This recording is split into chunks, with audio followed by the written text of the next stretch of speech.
Eh bien bonjour à tous, aujourd'hui c'est la vidéo sortie manga 2020, octobre 2001 plus précisément, et j'ai voulu changer de format. La première vidéo me plaisait mais malheureusement c'était un peu trop brouillon, il y avait beaucoup de titres sans forcément y attarder beaucoup de temps, et finalement je me suis dit que un top 5 de sortie de manga de ce mois-ci serait beaucoup plus convenient pour mon format que je voulais faire. Comme ça vous donne une sorte de piste, une sorte d'idée de ce que je vous recommanderais comme manga à acheter ce mois-ci. Ça peut être des suites, ça peut être des nouvelles séries, ça peut être tout type, du shoujo, du shonen, du seinen, du dark fantasy, du gore, vraiment un peu de tout pour vous donner une idée de ce qui pourrait vous intéresser ce mois-ci. Et on commence tout de suite avec Jojo Lion, tout simplement, je pense, l'une de mes séries phares en ce moment même et que j'attends ce tome avec impatience. Soit vous aimez Jojo, soit vous n'aimez pas du tout Jojo's. Mais pour le coup, je pense que si vous êtes amateur de manga shonen, tout ce qui est Naruto, One Piece et tout, Jojo ça peut paraître un peu dur au début, un peu vieillot, mais pour le coup c'est excessivement long, mais bon. Tout simplement parce que la partie 1, même moi, j'ai failli m'arrêter là parce que c'était vraiment pas mon style, je trouvais pas trop d'intérêt, j'avais déjà vu des par-ci par-là des moments, des mèmes avec Jotaro, voilà, voilà, tout ça, Muda Muda, mais je ne connaissais pas. Et quand j'ai commencé la partie 1, je me suis dit, est-ce que je regarde vraiment le bon manga? J'avais quelques doutes. Mais finalement, c'est peut-être la partie la moins préférée de tout le monde, mais je trouve qu'il a quand même ce côté assez rapide parce que ça se finit en 4 tomes en manga et en 12 épisodes, c'est tout simplement une petite saison d'un animé classique, hein, qui introduit à peu près tous les personnages très importants, le système même de JoJo's Bizarre Adventure avec la lignée, tout ça, avec Dio, les antagonistes, les protagonistes, et je trouve que c'est quand même très très bon. C'est certes dur, mais à partir de la partie 2, je trouve que ça explose. Joseph est très très bon, et ça va se dérouler tout seul, tout simplement. À partir de la partie 2, c'est une boule de neige, tout simplement. Au début, c'est un peu petit, mais après, quand tu la lances, hop, ça s'agrandit, ça roule tout seul. Ça passe à une vitesse incroyable, et surtout que la partie 5 est animée jusqu'à présent, qui est très très bon, et je pense que vous connaissez certaines OST de Giorno, hein, tout simplement l'une des meilleures OST pour l'instant d'animé que je connaisse. Après il y a plein d'autres bien évidemment, mais vraiment celle-là elle est incroyable, celle de Giorno. Et reparlons du manga tout simplement, on est à la partie 8, c'est-à-dire que il y a la partie 6 qui est pas animée encore, que je pense qu'il va bientôt être animé, qui va être annoncé en 2021. La partie 7 qui est je trouve beaucoup moins, beaucoup plus, comment dire, élargi, pas spécialement bon, je trouve vraiment pas, c'est vraiment pas ma partie préférée, mais par contre la partie 8 est extrêmement bonne si vous voulez d'une enquête, des mystères, de pouvoir, tout ça, vous pouvez très clairement commencer la partie 8 de JoJo's sans hésiter. Certes, vous connaîtrez pas tous les petits détails qui font que JoJo's c'est JoJo's, hein, tous les petits easter eggs, les personnages qu'il y avait avant, qui reviennent un peu ici et tout. Mais si vous voulez commencer tout simplement par la partie 8 parce que vous aimez les trucs d'enquêteurs, de mystère et tout, vous pouvez très bien commencer par ici. On est au tome 18, je pense qu'on est plutôt vers la fin, le dénouement de cette partie-là. Et pour le coup, c'est très bon, franchement. Je le mettrai dans le haut du panier dans tous les JoJo's qu'il y a. Et je vous recommande très très fortement. Après JoJo's, on va s'attaquer à une petite pépite. Je veux bien parler, bien sûr, du tome 5 de Parasite. Alors, pour ceux qui connaissent pas, il y a un animé qui s'appelle Kiseiju qui a plutôt bien fonctionné pour le coup. Très peu de personnes connaissaient avant et avec l'animé, ça l'a bien repopularisé. Et pour le coup, ils se sont joués de ça et ils ont fait une réédition de l'ancien Parasite parce que ça a daté quand même pas mal de temps. C'était assez vieillot comme manga quand même. Vous verrez tout simplement dans le style graphique que c'est pas très très modernisé. Et ils ont fait une petite réédition avec pas mal de pages couleurs, pas mal de trucs en plus et tout. Et c'est tout simplement l'histoire de Kiseiju, mais en manga, qui s'appelle tout simplement Parasite. Pour vous dire franchement, le manga ne m'a pas vraiment plu jusqu'à là, parce que j'aimais le style graphique de l'animé, et quand je me suis attaqué au manga, il y a eu un mur, quoi. Il y a eu un mur, c'était assez compliqué de continuer. J'avoue que, même si, par exemple, SNK, c'est assez moche au début, j'étais pas au point d'être rebuté, mais je suis un peu sorti du côté manga de Parasite. Mais pour le coup, si vous voulez vous attaquer au manga, si vous êtes un grand fan de Parasite, de Kiseiju, tout ça, allez-y sans problème. C'est vraiment un très très bon manga quand même en termes de mise en scène, au début de la couverture, très très stylé. Vraiment, ça montre directement l'ambiance qu'il y a derrière. Et il y a ce côté un peu plus mystérieux, je pense, au manga que l'animé a beaucoup moins. Je sais pas, peut-être les décors, l'ambiance un peu plus sombre et tout. Mais franchement, si vous êtes fan de Parasite, c'est plutôt cool. C'est une histoire assez seinen quand même, hein. C'est beaucoup plus seinen que shonen. Certains diront que c'est un peu shonen quand même. Peut-être au début, mais vers le milieu fin, ça passe beaucoup plus en seinen quoi. Si vous aimez les histoires de zombies un peu, apocalypse, remise en cause, remise en question de soi-même et tout, qu'est-ce qu'on est réellement, pas mal de thèmes abordés, qui joue est fait pour vous. Avec un peu plus de douceur, on va parler de Quintuplé. Alors c'est un manga que j'avais lu en scan il y a plutôt pas mal de temps. J'ai vraiment bien apprécié parce que j'avoue que par moment j'aime bien suivre plusieurs mangas et avoir un petit manga de shoujo un peu chill, un peu plus reposé, à tête reposée, que je lirai de temps en temps, sans forcément attendre à chaque parution qu'est-ce qui va se passer et tout. J'avoue que les shoujo, c'est pas vraiment mon style préféré dans tous les mangas qu'il y a, hein, mais c'est quand même un style que j'apprécie. Par exemple, dans le Shonen Jump, il y a toujours un petit shoujo harem que je suis régulièrement. Pour le coup, le dernier qui était sorti, c'est We Neverland. C'était vraiment pas. Au début, j'ai bien aimé, mais finalement, ça m'a sorti un peu de l'histoire. C'était vraiment pas ce que je voulais. Pourtant, The Quintuplé, bah, Quintessence Quintuplé plutôt, le nom en entier, est beaucoup plus cool, je trouve. En termes de personnage, l'histoire qui n'est pas élargie, ça suit une histoire d'amour tout simplement, une histoire tout simplement classique qui ressemble plutôt à Nisekoi avec un peu de mystère par-dessus pour tenir le lecteur en haleine. Et j'ai été l'un de ces lecteurs en scan et finalement je me suis dit que bah autant garder un petit souvenir en les achetant. Et c'est vraiment très très sympathique. J'avoue que le format il est un peu plus grand que d'habitude. C'est Pika Édition tout simplement, c'est pas un petit shonen quoi. Et les personnages sont assez cool, c'est 5 filles, un mec, vous connaissez quoi.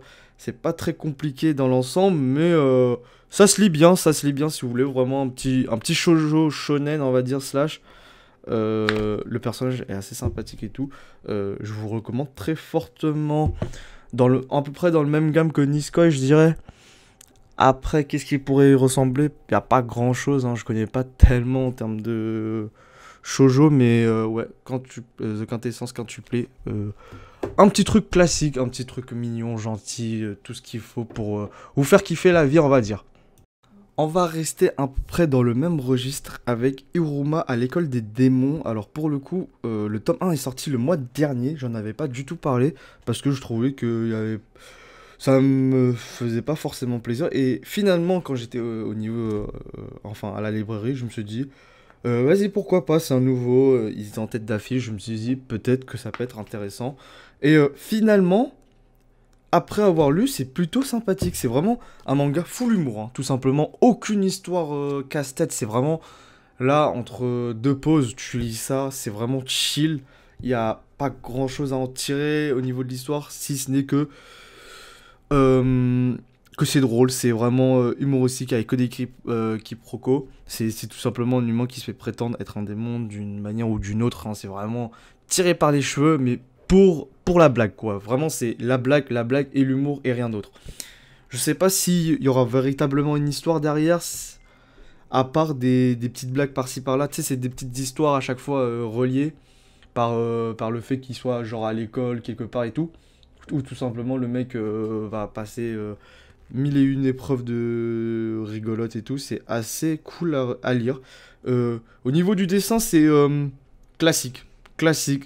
C'est pas incroyable, c'est pas moche, mais je suis pas là en mode waouh, je suis extasié face à un berserk phénoménal.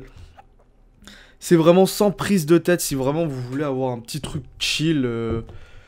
Assez sympathique à lire. Bon, en termes d'humour, c'est pas à la Prison School, c'est pas un peu en mode très sexe et tout, allusion sexuelle et tout.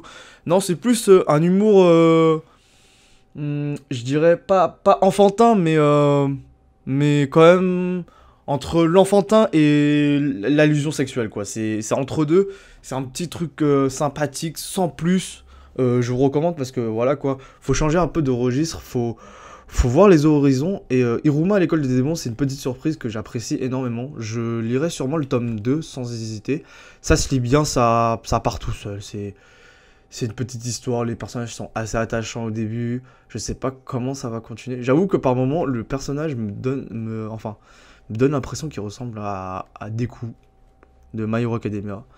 Voilà, je sais pas, vous faites ce que vous voulez de cette anecdote, mais c'est tout ce que j'ai à dire par rapport à ce manga-là.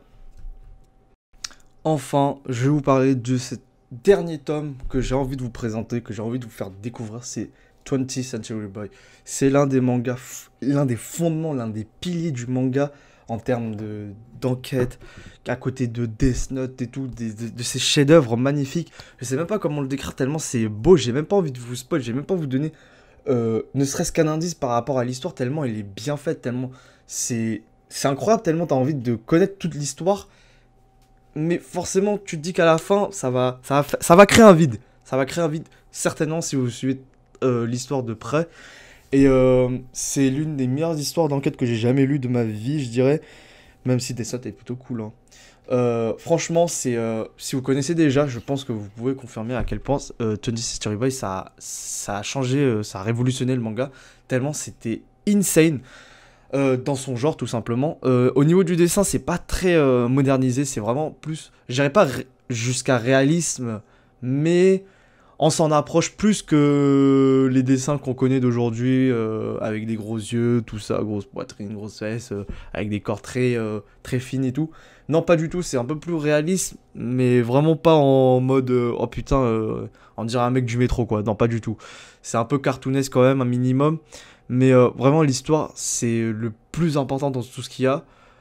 Tout le dénouement et tout. C'est une édition de luxe, parce qu'il y avait déjà une édition à l'époque.